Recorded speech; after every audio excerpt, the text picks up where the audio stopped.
Okay. What about a chicken stick? Would you like a chicken stick?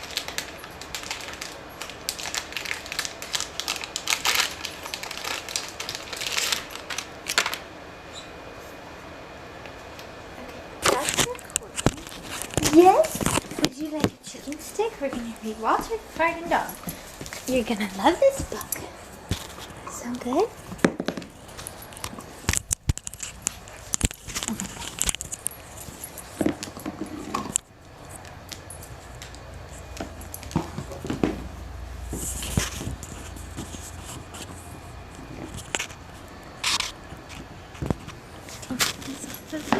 It's a good girl.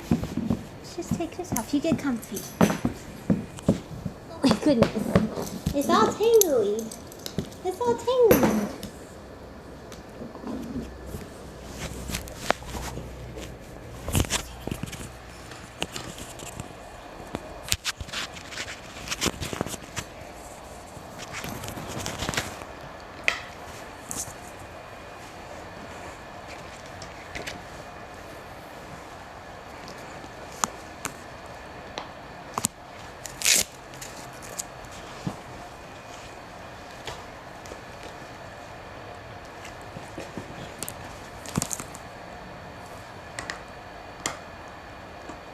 Hi, welcome to Storytime with Shelly and the Shelter Animals. I'm Shelly, and this sweet baby is Miss Triumph. And Triumph and I are about to read a hilarious book. Triumph has had a stressful day, and she just needs a laugh. So we're going to read Walter the Farting Dog, Banned from the Beach. You ready? Okay. Shit. Are you a girl or a boy? You're a girl. Fuck, now I have to do that over because I started talking. God damn it. Okay. Yeah, you're a mama. Redo. Ready? Why don't you come shoot us over here? Look, Triumph. Look. Come shoot us over here. Look, get you right here. That's good girl. Good girl, yeah. Get you right there. Good girl. Good girl, yeah.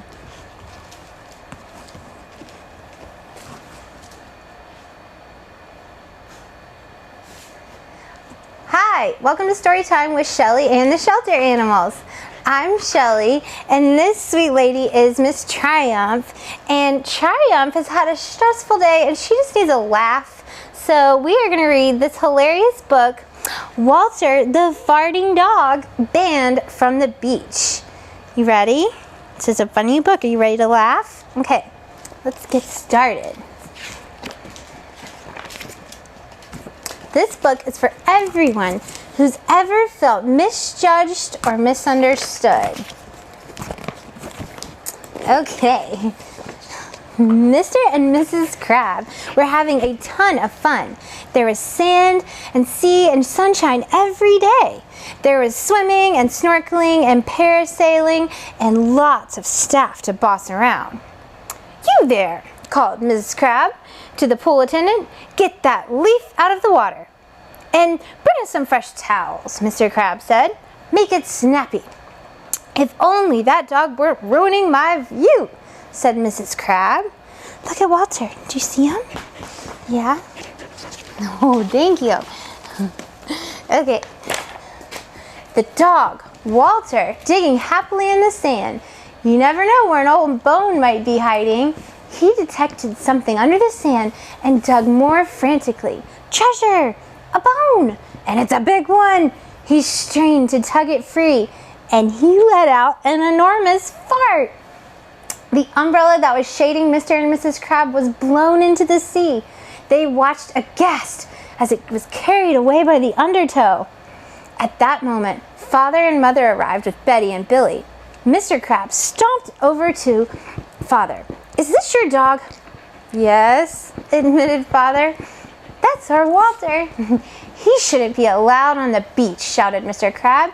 "He blew away our umbrella." "It couldn't have been Walter. It was probably the sea breeze."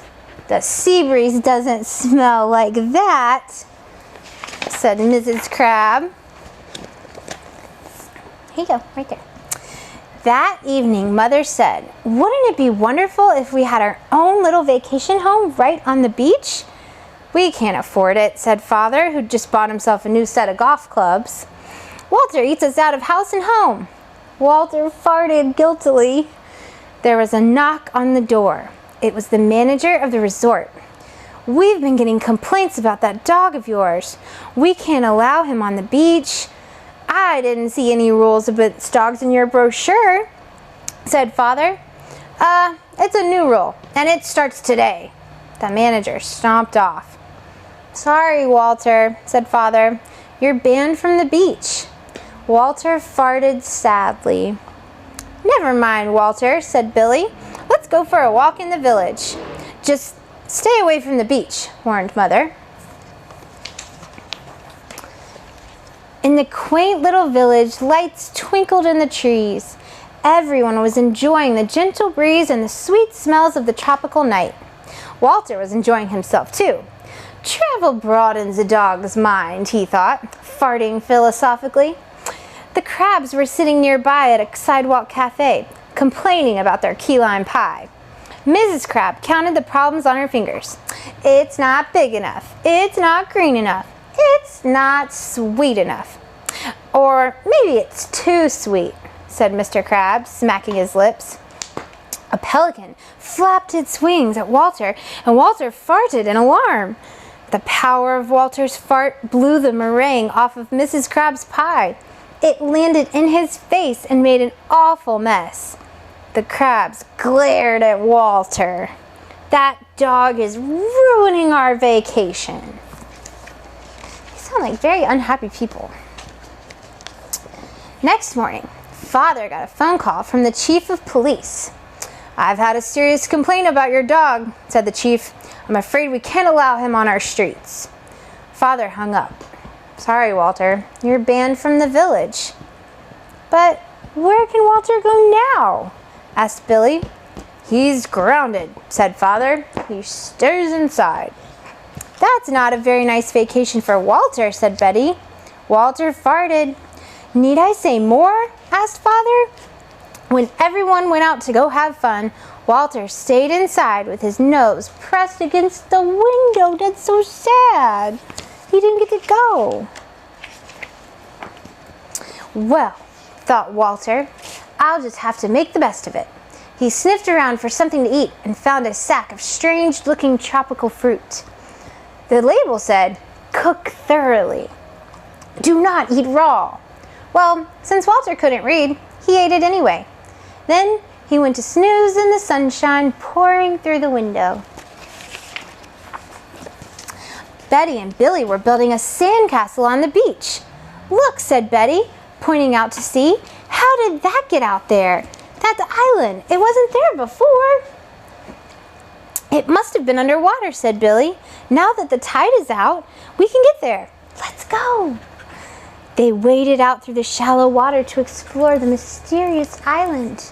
Look at the island. Look at the island. Come here. Oh, that's a good girl. Yes, that's a good nugget. Okay. This is the sort of place where you find buried treasure, said Billy, beginning to dig. Suddenly, something shiny glittered in the sunlight. I knew it, yelled Billy, holding up a nickel. We're rich, yelled Betty. Mr. Crab sat up under his new beach umbrella. Those nasty children seem to have found something. The Crabs waded out to the little island. Let me help you, said Mr. Crab, pushing Billy aside. Mr. Crab found a rusty old key and waved it triumphantly. I have a feeling that this will unlock something very important, he said. Sure enough, 10 minutes later, he dug up a door and the key fit perfectly. Maybe we'll find a whole vacation house, said Betty. They dug for hours, though they didn't find anything else.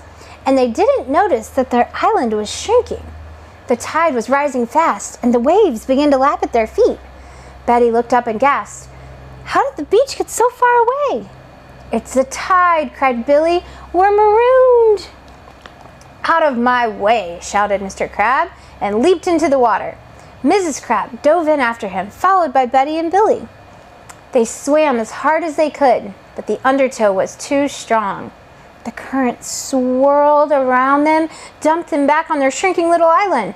"Our only hope is to build a raft," said Mr. Crab. Walter woke from his nap with a bad feeling. Betty and Billy must be in trouble. Walter's stomach was rumbling like a volcano from the tropical fruit that should have been thoroughly cooked. But he ignored it and raced to the screen door. Locked!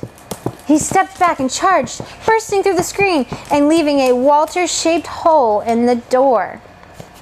What do you think? Look at this. Look at this part. Can you believe it?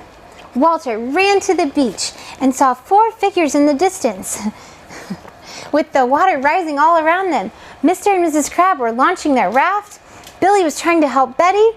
All Walter could see was her little head above the surface and her arms waving frantically. Walter plunged into the surf. Shooting pains twisted around him and flung him back onto the beach. Was it a cramp from swimming too soon after eating? No, it was the tropical fruit that should have been thoroughly cooked. "Walter, save us!" cried Billy. Look at Walter. Oh my goodness. Come here, you're getting tangled in your lights. Come here. Walter struggled to rise, but the gas produced by the tropical fruit that should have been thoroughly cooked chose this moment to erupt with terrible force. Come here. Come on this side. Good girl. The tropical fruit fart produced a boom that was heard along the coast for miles. Coconuts blew off the trees, and the crabs, clutching their new umbrella, were blown all the way to the Sandwich Islands. The waves parted around the tiny little island where Betty and Billy were stranded. Layer upon layer of sand and shells were pushed aside, leaving a pathway across the ocean floor. Come here. Look at this page. Come here. Good girl. Betty and Billy ran towards the shore. Halfway there, Billy tripped on something jutting from the ocean floor. Walter raced out to help him. "It's a treasure chest!" cried Billy. "Bones!" thought Walter, and grabbed a handle in his teeth. He dragged the chest to the beach. Betty and Billy pried it open. Walter was disappointed to see that it only contained jewels and gold. With the money from the treasure, Mother and Father bought the vacation home of their dreams. There was sunshine every day. There was golf and snorkeling and parasailing on the gentle sea breezes. Experts said it was the most important treasure uncovered in a century, but Betty and Billy disagreed. "Walter," they said, "you're the greatest treasure of all." The end. Did you love that story? Was it funny? Did it make you laugh? We love this book. This is such a funny read. We hope you guys enjoyed it too and got some laughs in. And we will see you next time on Storytime with Shelly and the Shelter Animals. Did you have fun? You did a good nugget? You a good nugget? Yes, you good nuggets? You good nuggets? Yes, you are. Yes, you are. We did it. Okay, here you go back to your house. Why do you keep getting under the lights? These lights are such a problem. Oh, whoa.